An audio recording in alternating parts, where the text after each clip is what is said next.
World of Warfare presents Flying the Hump. During the Second World War, Allied war leaders viewed the Chinese Nationalist government under Chiang Kai-shek as a vital partner in the Allies' war against Japan. For as long as the Chinese stayed in the fight, large numbers of Japanese troops would be tied down away from the Pacific and Southeast Asian theaters. Lacking anything close to the industrial capacity for a sustained war against the Japanese, to keep the Chinese in the fight, China needed weapons, ammunition, medical supplies, and vehicles provided by the United States following the passage of the Lend-Lease Act signed into law by President Franklin D. Roosevelt on March 11th of 1941. Following Japan's occupation of Southeast and East Asia during the war, the Allies needed a way to deliver supplies to resistance fighters in the China-Burma-India theater, in particular to those fighters entrenched in western China.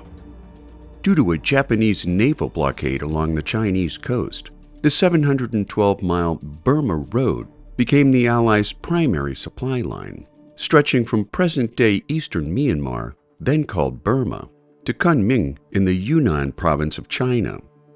That all ended when the Japanese overran Burma in April of 1942, which severed China's supply line.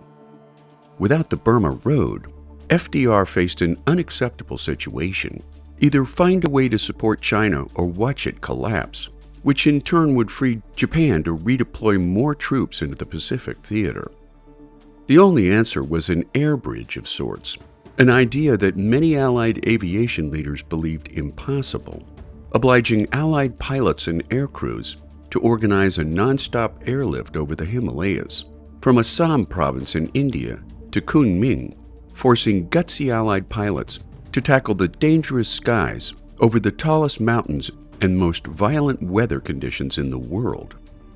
Nicknamed the Hump by pilots that flew the now legendary route, the Hump was not a single line over the Himalayas, but a wide corridor stretching from the Brahmaputra Valley in India across the eastern Himalayas into Hunan, departing from major airfields such as Chabua, Dinjan, Tezpur, and Lido, while arrivals were mainly at Kunming's Wujiaba airfield, one of the oldest in China. While the distance was approximately 500 miles from departure airfields to Wujiaba, pilots often flew at 18 to 24,000 feet to clear the Himalayas' highest ridges, in transport planes lacking pressurized cabins or sufficient oxygen systems, which exposed many pilots to fatal bouts of anoxia. Pilots also faced thunderstorms that rose as high as 30 to 40,000 feet, icing conditions that froze control surfaces, violent downdrafts that dropped planes thousands of feet in seconds, winds that changed direction unpredictably, and monsoonal rains that reduced visibility to near zero. Given the unreliability of radio beacons in the region, pilots relied heavily on dead reckoning for navigation, leading many pilots who survived the experience to recall that you didn't fly the hump, but rather the hump flew you. Flying his C-47 Skytrain out of Chabua Airfield, Lieutenant John Patton of the United States Army Air Force described the hump as a wall of black granite hiding behind clouds. On one mission in late 1943, his plane iced up crossing the Mishmi Hills, which forced him to lose airspeed as his plane began to lose altitude.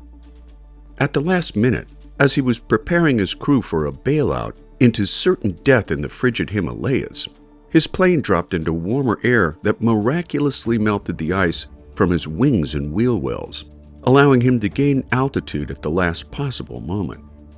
Patton later recalled that he could see hundreds of crashed aircraft glinting on the ridges below, in an area that pilots had nicknamed the Aluminum Trail. Flying for China National Aviation Corporation, or CNAC, the organization that pioneered the hump route for the U.S. Army Air Force, Captain Bill Mahoney flew his DC-3 on final approach to Wujiaba Airfield in 1942 when he encountered a monsoon storm so intense that his instruments were near useless, recalling after the war that lightning would hit the mountains and for a second you'd see how close you were. Then darkness again. We called it flying by braille, feeling the air. During its first months of operation, airlifts over the hump were carried out by a mix of military and civilian pilots and crews, flying Douglas C-47 Skytrains and later Curtiss C-46 Commandos, both operated by the civilian airline CNAC, a partly American-owned and operated venture that had been flying dangerous routes over China for years before the war. Many of the early pilots had been World War I-era barnstormers or former airline pilots, while still others had been out-of-work adventurers seeking employment opportunities in a global war, all of them flying with such daring and skill that they soon became lasting legends of World War II aviation. Conditions improved in December of 1942, when control of the airlift passed to the newly formed Air Transport Command, or ATC, which transformed the hump flights from a desperate lifeline into a reliable industrial-scale supply chain, replete with flight schedules, maintenance programs, cargo priorities, and formalized pilot and crew training. Given the unreliability of the C-47 at altitude, which operated poorly in thin air and cold temperatures, the C-46 soon became the workhorse of the operation, thanks to its ability to fly faster and higher than the C-47, with a much larger cargo payload of 10,000 pounds compared to the C-47's maximum capacity of 6,000. Despite its superior payload capacity, Commandos also came with some serious flaws, including fuel leaks, engine fires, and structural issues, which soon gained a reputation among hump pilots as a flying coffin. Lieutenant Ralph Galpin was one such American pilot whose Commando experienced an engine fire at 19,000 feet over a storm front. When his cockpit filled with smoke, he was forced to shut down his burning engine, yet when he attempted to hold altitude with his one remaining good engine, his Commando began to strain against the weight. "We were losing 200 feet a minute," he recalled. "I knew if we dropped into the clouds, we'd hit a mountain. I feathered the prop, jettisoned cargo, and prayed. Somehow we slid over the ridge. I never saw it. I only saw the altimeter stop falling." Galpin and his crew were lucky that day, but many others were not so fortunate. In round trips lasting 6 to 10 hours depending on conditions, most pilots and crews flew at least one round trip per day, while many flew 2 per day, making fatigue and exhaustion a regular part of their daily routine. Conditions on the ground were equally grueling, since crews worked from airfields carved out of jungle and mud, living in primitive barracks ripe with disease, including malaria, dysentery, scrub typhus, and hepatitis. Many hump pilots wrote home or in their personal diaries about the debilitating psychological stress resulting from bad weather, high mountains, and long flights. And while they seldom experienced combat conditions, the environment and the job gave them a gnawing, relentless sense of exhaustion.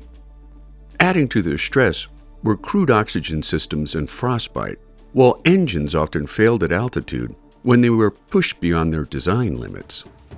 One ATC doctor wrote, "These men are slowly starving for oxygen. They are under deadly stress not for minutes but for hours. Their fatigue levels are unimaginable to ground personnel."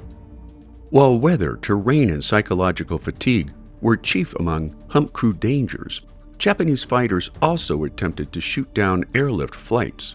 Yet as the war dragged on and Japanese logistics began to deteriorate, aerial threats diminished substantially. In the later years of the war, early radar warning systems and fighter escorts further diminished the threat of Japanese attacks, although pilots were still advised to avoid predictable routes and altitudes. Conditions improved in late 1944, when command of the ATC passed to Brigadier General William H. Tunner, who would later become famous for his role in the early Cold War Berlin airlift. Imposing his modern logistical mindset, Tunner's command brought improved weather forecasting, strict air traffic corridors, improvements to radio navigation systems, strict maintenance cycles, and rigorous crew training. He also banned reckless flying behaviors, required the use of proper oxygen systems, and reorganized pilot and crew scheduling to avoid fatigue and burnout. By the end of 1944, Tunner's command was now moving more than 50,000 tons of cargo per month, making the Hump airlifts the first Air Force on record to supply another nation entirely by air. In the later years of the war, the Hump flights included resupply airlifts for the 14th Air Force, under the command of General Claire Chennault, who flew fighters and medium bombers in support of Chinese ground operations, as well as resupply flights for Chinese Nationalist forces who depended on the airlifts for ammunition, weapons, radios, and food. Even after the construction of the Lido Road in early 1945, which comprised a new land route from India to China, the Hump airlift continued to supply more tonnage by air than by land, eventually reaching 70,000 tons per month by the end of the war. By Japan's surrender on September 2nd of 1945, the Hump airlift had delivered more than 650,000 tons of supplies. Among the survivors of the Hump airlifts was future journalist Eric Sevareid, later famous as an American television news anchor, who was aboard a C-46 when it crashed in northern Burma in 1943. Parachuting into a jungle controlled by indigenous Naga tribes, Sevareid recalled that we had no idea where we were, only that we were alive because the pilot held that burning aircraft steady until we all got out. Sevareid's story became one of the most celebrated survival stories of the Hump airlifts, although lesser-known survival stories abound from surviving pilots. For instance, veteran CNAC pilot Captain Bob "Humpy" Miller, who flew over 700 missions, later described the feeling of descending into Kunming after surviving severe storms over the Himalayas, recalling, "There is no sight on earth like the lights of Kunming. You come out of the clouds, shaking, half frozen, and there it is, like being reborn again." And then there's the recollections of radio operator Sergeant Robert Garmond, who flew on a plane nicknamed the Fort Hertz Miracle, when a downdraft dropped his commando into a blind valley. Spotting a faint clearing, the airstrip at Fort Hertz, one of the most remote landing fields in the world, the pilot cut his throttles, dropped his landing gear, and came in hot, skidding across the rough jungle airstrip before blowing out 2 tires. When the crew exited their aircraft, British officers welcomed them with tea, jokingly saying, "You Yanks sure know how to make an entrance." 3 days later, mechanics had patched up the wounded plane before the crew flew it back to their home airfield. A final story epitomized the conditions that Hump pilots and crews lived through on a daily basis, when Major William McDonald flew through a monsoon squall that forced him so close to a ridge that he could see trees whipping in the wind. Having flown over 300 missions, the most in his squadron, younger pilots had nicknamed him the Old Man, despite the fact that he was only 29 years old.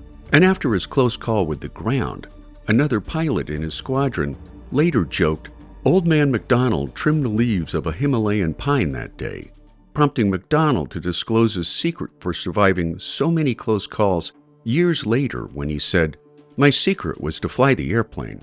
I ignored the fear, for the fear would wait."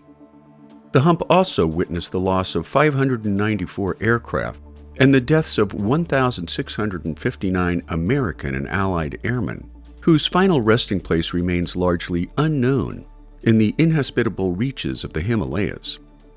Over the last 16 years, however, teams of Indo-American mountaineers, medics, local tribespeople, forensic archaeologists, and members of the U.S. Defense POW MIA Accounting Office have ventured through dense tropical jungles and scaled to altitudes as high as 15,000 feet in search of wreckage and human remains, to date locating no more than 20 aircraft and the remains of several MIA airmen. Much of the recovered relics are now on display at the Hump Museum in Pasigat, a scenic town in the state of Arunachal Pradesh, nestled in the foothills of the Himalayas, making Hump pilots and crews some of the gutsiest aviators of the Second World War.